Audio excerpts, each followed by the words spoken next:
All right, so we're here to talk about this really cool Starfall Sabers KR mashup for the Scavenger made into a staff. Now, probably these two blades are going to be off the screen, but we'll light it up.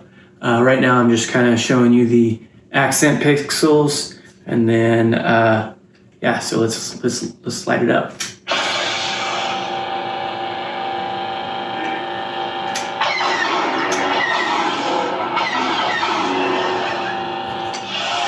All right, so we're going to drop down to the table. We'll talk about what I did for the internals and talk about reverse engineering the Goth design switch system and then some of the caveats that go along with this. So yeah, let's take a close look. All right, so we're showing off a Starfall Saber that was commissioned out of two Multiverse Props weathered KR Scavenger hilts, and man, it's cool. So what Nick did for the client was provide two slots, one for sound. So on the opposite side, we've got a speaker that vents through a slot. And then on this side, I did an accent strip that's just kind of cool and does some stuff in the off state and in the on state. So what he did was he basically sawed off the pommels and then provided a coupler that kind of hides underneath this wrap. So I'm going to undo this set screw and then pull these apart and show you what's going on. So on this side, on the non-switch side, we have a, so see if I can get that on camera. We got a blade PCB so that this fully removable chassis doesn't need to kind of slip into the smaller diameters. We got a thick grip section, which allowed me to design for a 21700 battery. And then I've got basically just 3 sets of stock V3 emitters. This one is more so that when the chassis is out, you know, you can sort of see stuff and know that it's working. But also for that reason, so that it's all just, the chassis is just all one diameter. So we got a Profi V2, 10 pixel accent strip, 25 millimeter KR bass speaker, again, a 21700 battery with a custom wrap, a kill switch, stock V3 emitter on this side, stock rotary PCB on this side. And basically what I had to do, well, I didn't have to, but I took the challenge up as something I should try, is I, on this end, basically reverse engineered Goth 3D's switch solution for this cog mechanism. So there's a set screw here that goes into the switch area that rotates with the cog as these pedals open up and then presses against a tactile switch. And then there are some neodymium batteries so that it kind of goes back in place. And so this opens the vent up for light. And then there's so then there's these two little, just like on his chassis, 2 little alignment pieces. Now on this particular hilt, and I don't think I can get this to show up on camera, but I'll try. On this hilt, there is a sleeve that I printed so that this coupler can maintain the, like I said, consistent inner diameter, but also Nick milled out 2 slots for me. And so the intention for these is not just so that the chassis kind of falls in place, but also so that you know that that speaker is aligned with the vent strip. So as we put this back in, you can sort of feel it click into those places. And then of course the pogo pins allow it to move just a bit. And then on this end, same idea. We don't go into a different diameter, but we also have a slot for the accent pixels. So this is on a timer, by the way. These pixels will turn off after 5 minutes. And again, let me get the alignment here. The other reason for the alignment is this coupler piece has a set screw on one side, and for stability, a set screw on the other side, so that there's no wobble when it's all put together. So if we put this on, oops, of course I put it the wrong way. There we go. Now we got our slot aligned, and then we just grip it, pull the wrap back just a bit so we can get the set screw. Put that set screw in. And then we can hide it. And now if we wanted to, rotate these cogs open and then, so it's not super loud because it's being muffled by some of this, but it is a 25mm bass speaker and it gets really cool sound. And yeah. Twist on and twist off. The blade plugs are in, but they take a 1-inch diameter NeoPixel blades, and that'll about do it.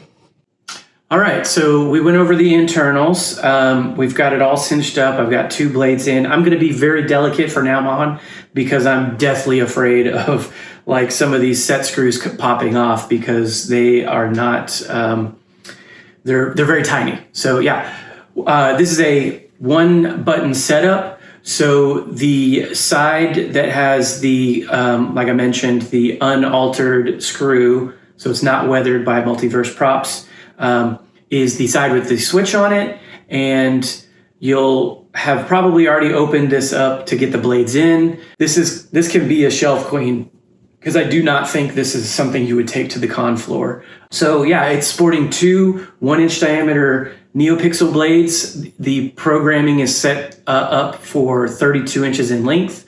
I have 132 on this side, and because I don't own 2 32s in the same diameter, I just have a 29 over on this side just so we can play with it.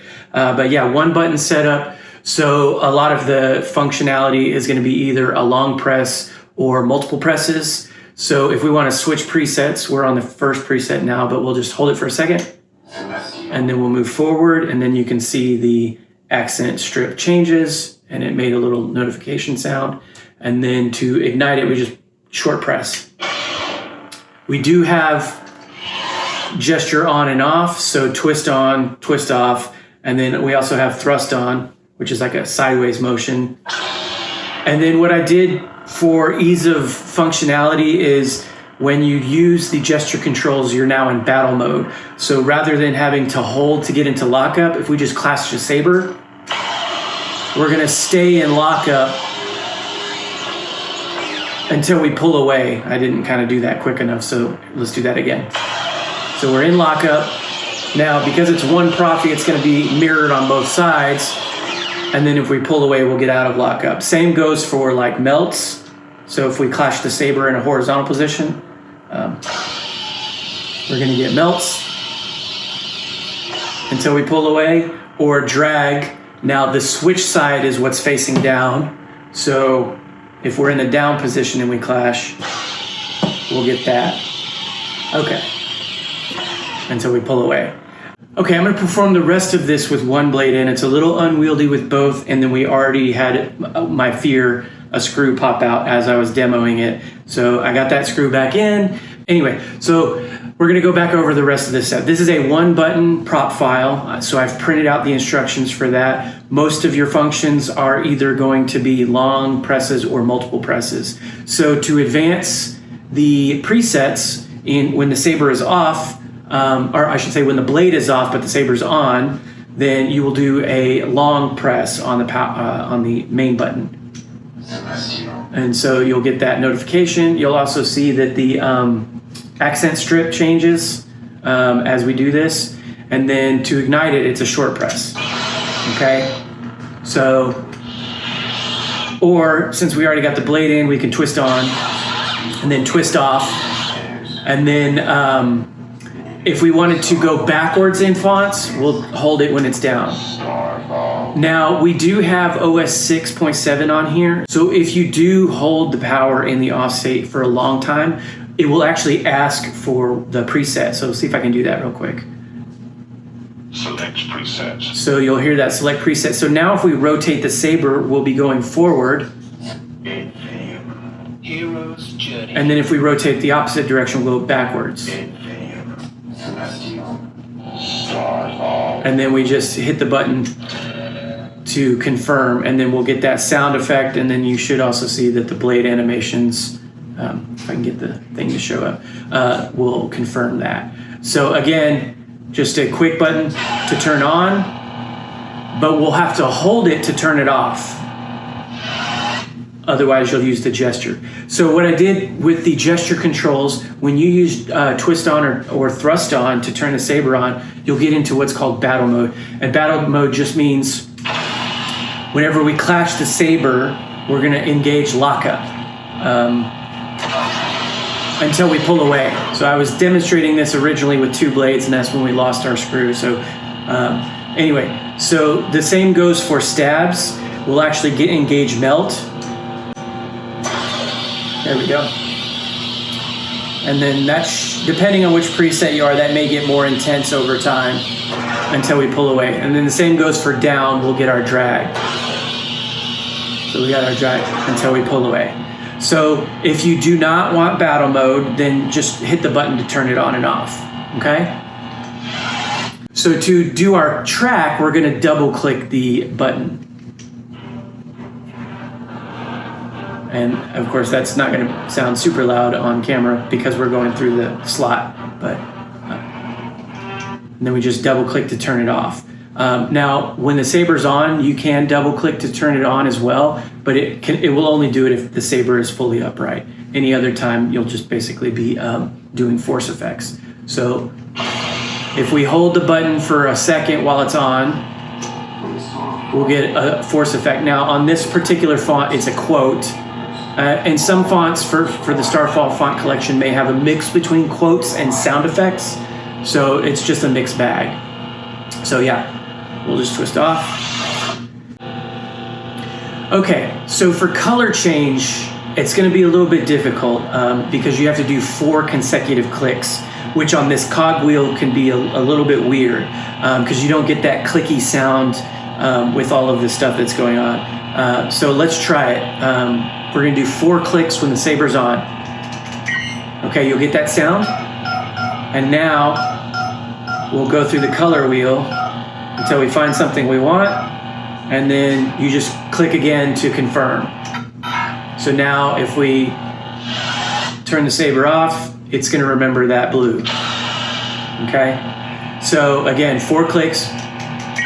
We'll get the notification sound, and then we're just gonna go back to red, because that's what this one is for.